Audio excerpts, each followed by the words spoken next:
So, I just heard this article.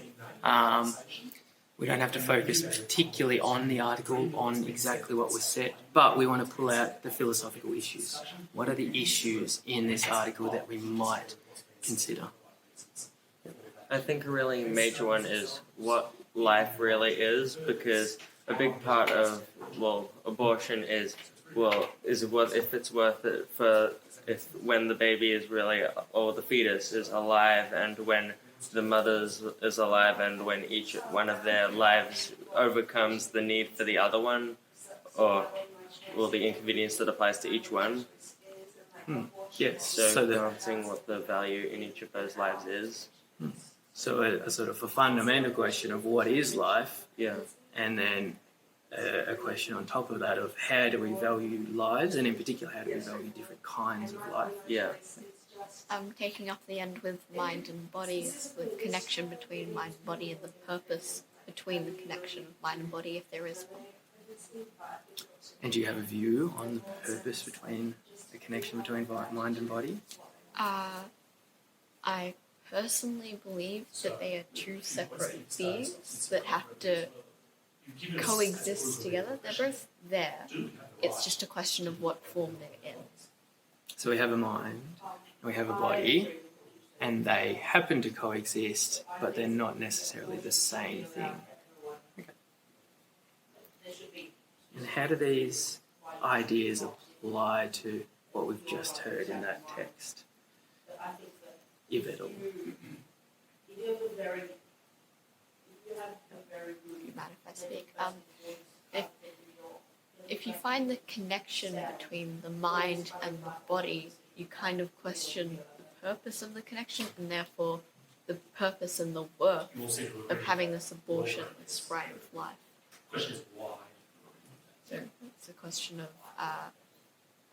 if there is a connection between mind and body, should we have this control because of that connection, or are they two unrelated topics? And do you think in abortion arguments people are assuming that there is a connection between mind and body? Yes, everyone was nodding their heads then. What do you think? Well, it really depends on what side you are, because I think that on the side of pro-choice, the mind and body would be, they'd think that the mind and body would be a lot more separated than somebody who's pro-life, because the person who's pro-life would probably think that the second the body is created, the mind is also created, while the person who's pro-choice would probably believe that there's some kind of gap between the fetus becoming more conscious after its body is first created, or it'll get a mind after it gets its body. So people who are pro-choice perhaps think there's a separation between body and mind, but people who are pro-life might be more inclined to think the body and the mind are connected, therefore once the fetus has some sort of body, they are alive. Yeah. Interesting. Oh, sorry, I might just go. If a fetus would only have the body and not the mind, would that kind of relate to the topic of that the mind defines the being? For example, people that are pro-choice might say, well, a fetus doesn't have a mind or a fully functioning one per se, so therefore it is insignificant. Yeah, so there could be an argument that says abortion is acceptable because a fetus is not a person, and a fetus is not a person because it does not yet have a mind. Yep. I feel a lot of people value the mind more because you're more defined by that. People see more your mind. On first impression, they see you for a body, but I reckon, say a zombie, for instance, we're known to think, they don't really have a mind, right? And we value humans more than zombies because they have a mind and they can think and make their own choices. And so in philosophy we might distinguish between empirical claims and normative claims. So are you making an empirical claim saying it is the case that people value minds more than bodies? Or are you making a normative claim and you're saying people should value minds more than bodies? I reckon in Peter's case, because I don't think they should. I just think it's the way it kind of has developed. And by your own example, are you forced to say humans are equal with zombies? If you don't think we should separate the mind from the body, zombies also have bodies. Do you think we would have to say humans and zombies are equal because they both have bodies?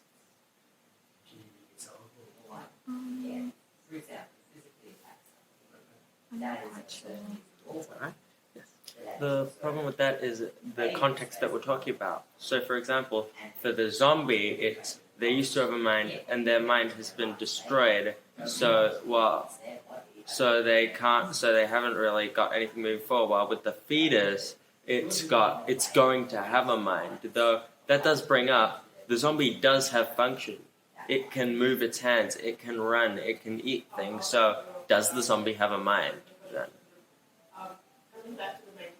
And you're sort of suggesting if they actively do things, there must be some sort of mind behind that choice to and do. that same thing would probably apply to the fetus, which, while it doesn't really move. It's still like intaking food. It's still doing stuff like that. So I'm just trying to think about the generalised argument. Is the argument if a being does something, does that suggest that has a mind attached to that being? Yep. Well, it really depends on what you define a zombie as. Because if it's like a fictional, well, then that's different. But if you just say like the general being that thinks and does stuff, then like, yeah. Yep. Sorry, yes. I can't see your name tag. I think when I got particularly from Savannah's and is it Rene's argument, or points, they sort of got at it's not. I think we've stemmed off the connection between body and mind, and it's more the sense of worth between body and mind.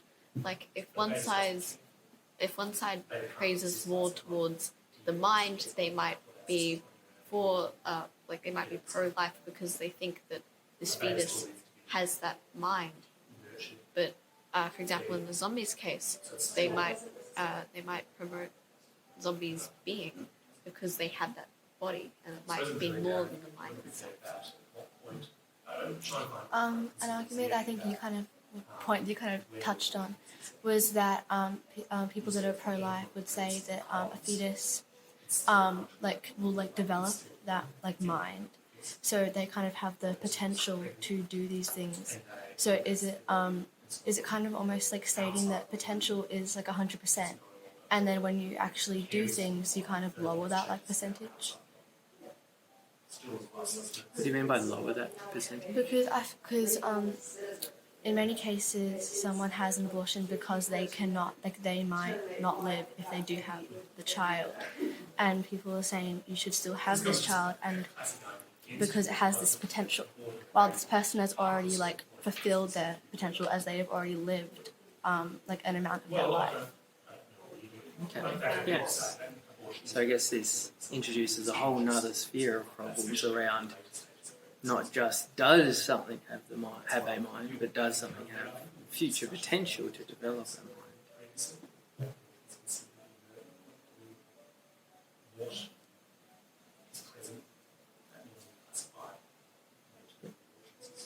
So, were you saying that you think that these people would support not having an abortion because they value chance over what we already have? Like, they value the idea that this child could be better and do more than the one giving birth, that they've had their chance, they've had their time? I guess.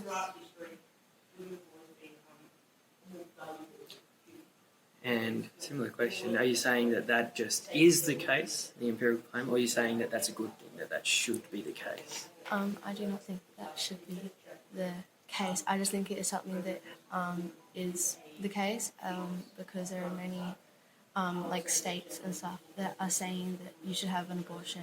You should not have an abortion, no matter what the circumstance.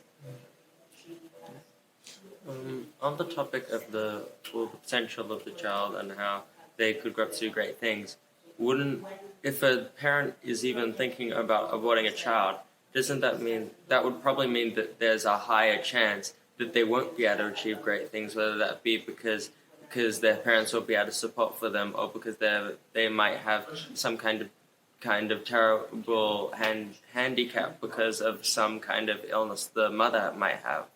So the reason that someone would even consider abortion would probably lower this chance that they do have a really big impact on the world, wouldn't it? So we're getting into the weeds of problems here. So we got, does something have a mind? Does something have the potential to have a mind? And how likely is it that that potential is going to lead to, we might say, a good life, or what was the word you used? Was it greatness? A productive life. A productive life. So we're sort of diving into a bit of a rabbit hole here. How are we going to get ourselves out of it? I don't think this is how we're going to get ourselves out of it, but it's just adding to it. I feel like potential is a risky game because it depends on how a person perceives someone's potential. Because if you're more an optimistic person, you're probably pro-life, as you think, oh, this is a great opportunity for someone to have a life, potentially achieve great things and make an impact. Whereas if you're a pessimistic person, you're probably like, oh, is this going to destroy other people's lives, like the mother, the family around it? What's the reason behind even considering this? Imagine a situation in which a woman is supporting the life of someone else, not necessarily a baby or something like that, but just someone else who relies on. So would you be saying, in theory, the people who aren't pro-life would lean more towards the optimistic side and that they should be putting in more questions, and on the flip side, the people more on the pessimistic side should dig out of those questions and have a look at the other point of view? I think it requires us to look at both point of views because, I mean, it depends on the person and how they've grown up.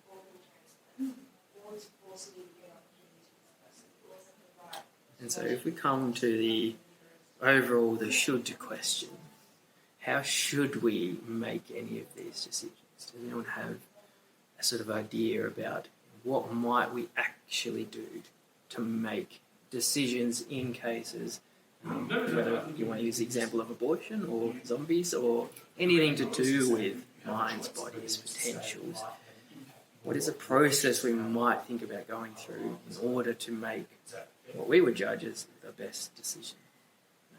Well, I think that kind of using the potential as kind of a groundwork, nobody really wants to do these risky things. Nobody really wants to risk having an amazing member of society being killed before they even really get a chance, and nobody wants to risk going out and protecting their friends against the zombies. Nobody wants to make that risk, so it's not really gonna. It's not. And if we educate people right about the risks in abortion and what abortion actually is, people will probably be able to make that educated decision on their own. So your argument is essentially an argument based on choice. We should give people the choice to make their own decisions. But you've also qualified it in some way in that you don't just want anyone to make a choice, you want it to be an educated choice. Would you stand by a decision that said someone should have choice removed if they don't have the education? Well, everybody learns to speak their language, everybody learns something to go to university, and everyone kind of learns those kinds of things at schools. Like in year 6 is around where we start getting into more mature topics like that. So maybe part of that conversation about stuff like sex ed could be stuff about abortion. And so if we did introduce that in year 6, Maybe not year 6, but around that area past year 6 is when we start introducing harder topics like that. So maybe again around maybe year 8, year 9 is what I think would be a good choice. And are you saying that before that, we should not have, or people do not have the choice before they've had that kind of education that they might get at year 8, year 9? Well, I just don't think that anyone below the year 8 or 9 would really be in that terrible situation. So as a matter of practical, that they're not going to be, you're not going to be in that situation. When If you're they that young. do get in that situation, there's still the opportunity to learn about it before it's too late. This isn't.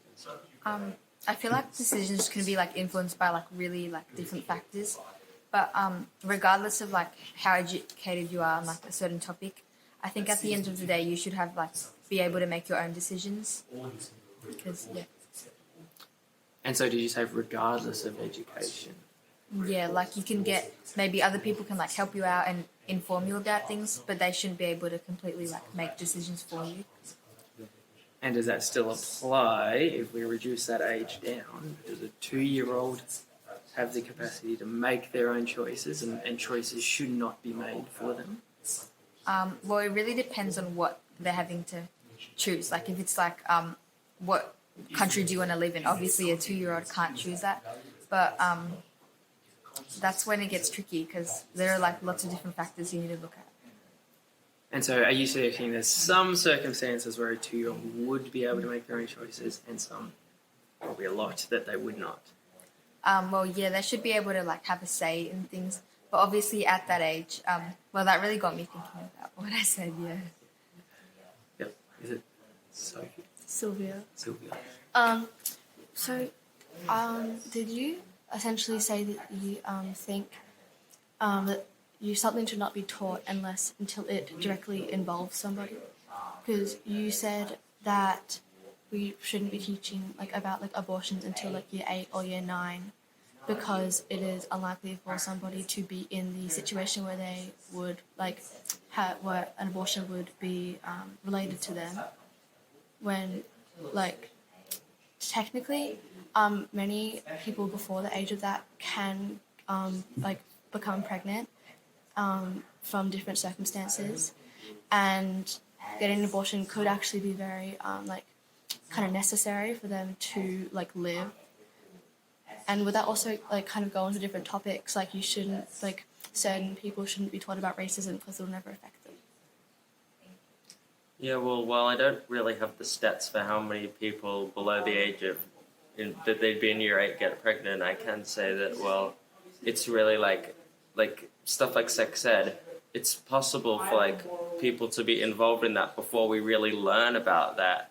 But I think that before you do it, you really should know what you're doing. So like we don't need to teach people before that. But if people get in that situation, it's not like the second that it like that you get. It's not like it's an instant decision. It's a 9-month gap that you have to really. Well, it's probably shorter than that based on. Well, it's probably like the last 3 weeks. You're probably not going to be able to have an abortion, but there's still an amount of time you have to learn about what you're actually dealing with and make a decision yourself whether you should do this or not. Couple points I drank from this. Renee, you've said a couple of times, you've mentioned abortion and teaching abortion. We did, in primary school. In primary school, we did sex ed and abortion. We started at end of year 4, which is very far off your gap. But the problem with that was some people could completely wrap their heads around it. Their brain was mature enough, they understood it completely. And some people sat there confused every lesson. The problem with teaching it in schools and just teaching it as general is that everyone is at different stages. So I like your idea of teaching it, but I feel like setting a set time period to it is what makes it difficult because everyone's developing at a different rate. Some people could pick it up when they're 8. Some people wouldn't be able to wrap their head around it until they're 15. Another thing that was... I've lost my train of thought. That's that point. It'll come back to me. Yeah, I kind of agree with that. I really only said year 8 because like off of like how far I remember learning about this kind of stuff, because I just don't really put this kind of stuff into my permanent memory. But I do agree with your idea. And so is the idea that theoretically there is a time that everyone should learn about it. It's just that in practice we can't ever say age 12 or year 7 because people don't develop at the same rates. Yeah. But in theory, there's a particular time that would be best. So that, I also think maturity comes into play in these classes because if we were to teach it in a school-like environment, some people make jokes or whatever because they feel like this issue is like very distant for them, and they feel like, oh, it probably won't happen to me, so I don't have to pay attention. And this can be a problem because if it actually does happen, or if some other people in that class were like taking away the teacher's attention or like misguiding the class, then it can become a problem because then they won't have the right education. So I guess education is a hard thing to measure by how like accurate or good someone's decision is. Sylvia. With that point as well, sometimes someone might not be ready to kind of understand the education of it, but might be pushed into that situation before they are ready to kind of understand it from various different situations. And I think that's just kind of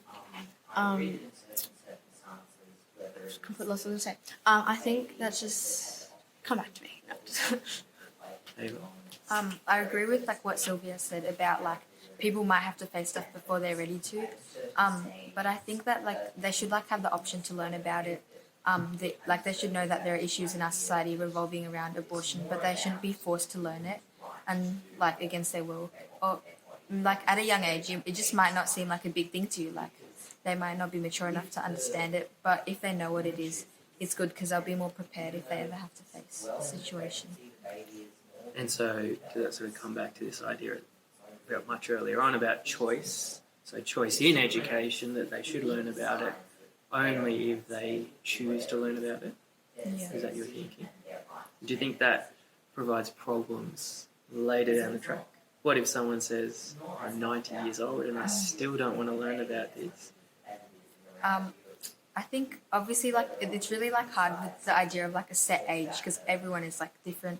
But I feel like in primary school it should not be compulsory, but like how in high school we've got like maths and English, or at least at my school compulsory until year 12. It should be something like that, like it's an option at first and then it later becomes more. Okay. Yeah. So it's optional at those earlier stages, but as we go on, if you haven't yet done it, it's going to become compulsory. Yes. Phil? Rather than saying optional, I think we should say like available. For example, if someone like found themselves in a circumstance where they needed that kind of education and that like support, I think it would be really good for it to be there. But then, like you said, at a certain point, it really does become kind of fundamental in just kind of like understanding like how different like things work and different like situations for other people. And when you say fundamental, do you mean, or do you think that it's fundamental just in a practical sense, in that you might have to access it at some time? Or do you think it's fundamental in a more philosophical sense, in that even if it's impossible you're ever going to need this, you should still learn about it for some sort of larger philosophical reason?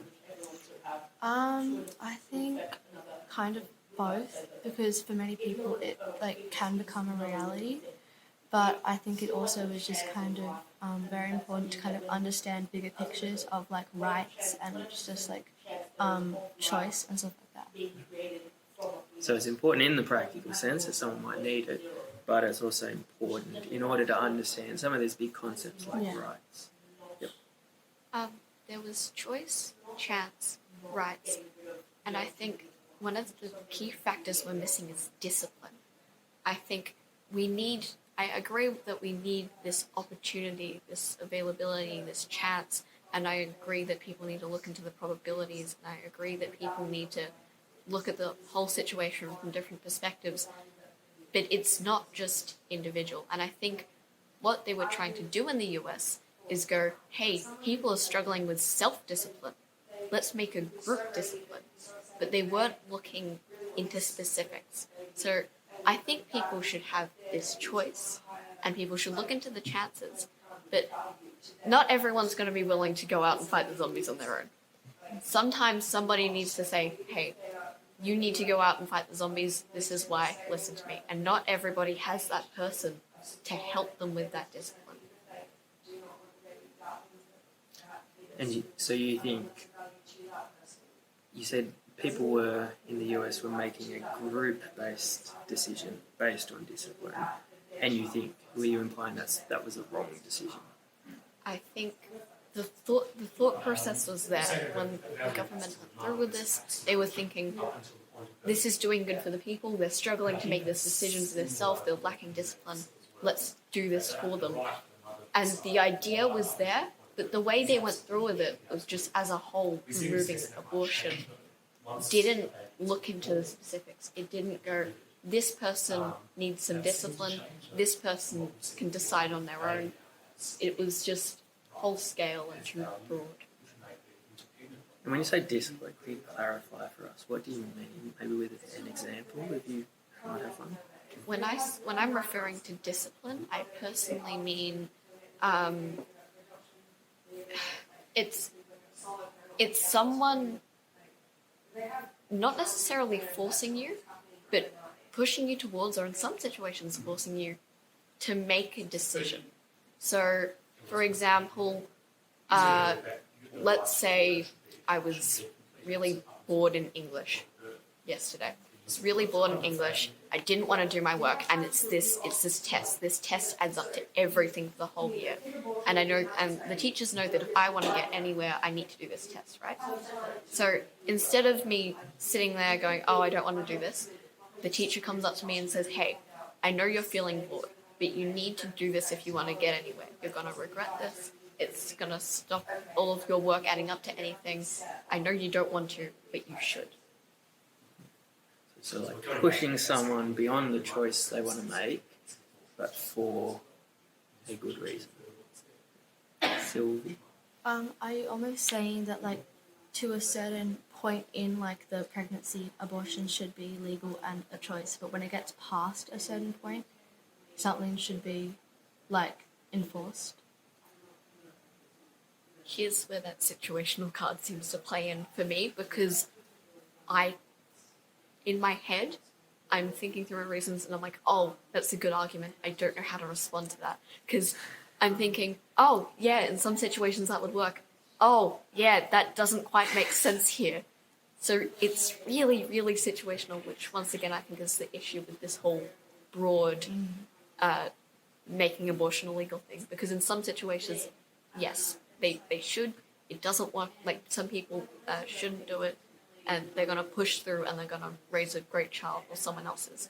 And in some situations it's like, hey, don't have this child. It's not going to be worth it. And in some situations it's like, it doesn't really matter. So if we were to come up with a general rule, the general rule that you can't make general rules. Everything needs to be contextualised to a particular situation. Not always, but it's good. So not always, but most of the time. So Vanna? I kind of just forgot what I was going to say. Did you forget as well? Yes, I did. Ava, don't forget. I'm kind of forgetting. Like overall, Okay, that's 5 minutes. Sorry. Yeah, you can't like always let like the situation determine like the decision you make. Like you can't always I don't know how to put this in words, but like say you can't always be like it depends on the context of like what decision you make, because obviously there are going to be circumstances where everyone's going to have like different beliefs and not everyone's going to agree on the same thing. Like sometimes you just got to have like rules to determine stuff, but it needs to be like fair and give people a say to a certain extent. It's my clarification most of the time. And when you say rules, you mean like universal, so everyone has to do exactly the same thing in order to be good. I'm confused with what I'm saying. I can't express it. That's okay. So then, I feel like the problem with rules is they're hard to come up with like fair ones for a group of like a large group of people, because like everyone's so different and we can't like categorize everyone because they don't all fit in like this what we deem as a society as like acceptable or a good choice, and that in itself can like arise problems. And then this kind of discussion about the about the universal law kind of leads to another way you could look at the entire abortion debate as a whole, which is group discipline or like a law versus individual discipline, which is like a choice. Where while a group discipline means that like it kind of takes away all the choice that leads to, but individual discipline, just like any discipline in any way, like we wouldn't even have to be talking about. We wouldn't really have to be talking about abortion if singular discipline worked 100% of the time. So both of them both have their flaws. So it's kind of about if it's better to make it so some people will just make it so everyone has to do the same thing, or each person can do their individual thing at the risk of getting it wrong and possibly ruining someone's entire life. So it sounds like our whole discussion is essentially the world is flawed in so many ways. There's flaws in this issue, there's flaws in trying to categorize the mind versus the body. There's nothing that we can, as you said before, Savannah, neatly categorize people because everyone's so diverse. And if we can't categorize people, it's hard to make rules for that group of people. Right, I might go 1, 2 more and then we'll finish. I feel like group and individual discipline like intertwine because they both affect like different things. So like if I was to make a decision, it would probably affect Ava, and like if a group, obviously it would affect the whole scenario. Just gonna keep it brief. You can go now. Sylvie? When you say individual discipline, can you just like tell me what you? I'm kind of confused. Can you tell me what you mean, like kind of in regards to the person like who is like pregnant? Do you mean like they need to be disciplined to make the like decision to abort or not abort the child, or do you mean it in a different sense? I'm just slightly. Well, the discipline being like, well, from the earlier part of the conversation, I was more thinking the discipline as in the knowledge about it, and then that allows them to make the choice, and that discipline to get the full idea of what's going on before you make the choice, which is, again, still has that risk of somebody not having that discipline and not being able to be educated enough, and therefore making a choice that could have possibly caused problems that would be easily avoided or go against their own morals. I could have made that way more confusing than it had to be. So it sounds like it comes back to your earlier point about wanting people to make educated choices rather than uneducated choices. Yeah, And because if they make uneducated choices, it runs the risk of going against their own morals, which is a way bigger problem than going against the morals of somebody who will, while they do have an effect, isn't the parent of the child. so it's about having the discipline to educate, in this case of abortion, to educate oneself on abortion so that you are best able to make the decision in line with your own values. Yeah. Right, this was a really interesting discussion, so we're just about to finish.